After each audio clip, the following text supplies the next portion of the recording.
Michael Sora, bonjour. Bonjour. Alors, vous êtes psychologue spécialiste des mondes numériques Oui. et vous intervenez aujourd'hui au sein du colloque de l'AFIRN sur dépendance et cerveau. Oui. Alors en quoi les mondes numériques ont-ils un lien avec la dépendance?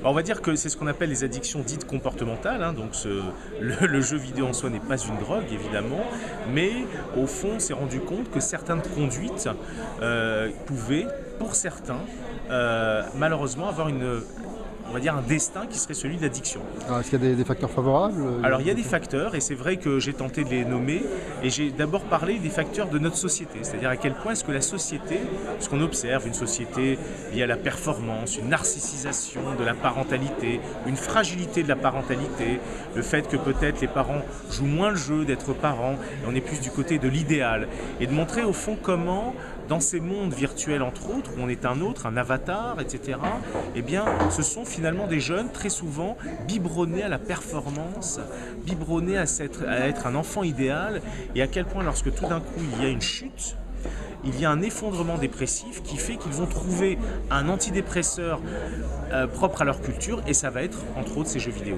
Alors est-ce qu'il y a moyen de sortir justement de cette dépendance aux jeux vidéo? On va dire que la seule manière d'en sortir pour le moment, ça reste quand même un travail assez classique de psychothérapie ou individuelle, ou alors de thérapie familiale.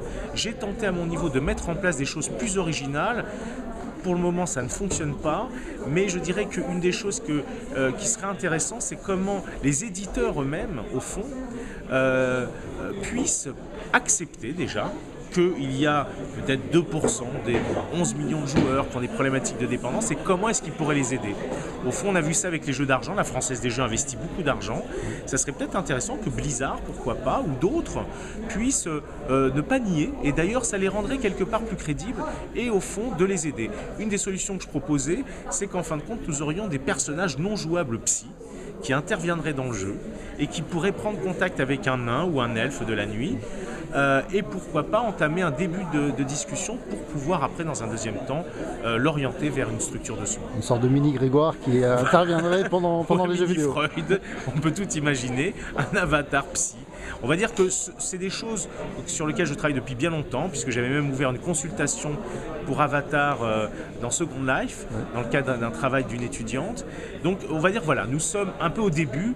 Le psy et l'addictologue du XXIe siècle est quelqu'un qui n'a pas peur de ces technologies, au contraire les utilise, et peut, pourquoi pas, les envisager comme un nouvel espace de soins. Merci beaucoup. Merci.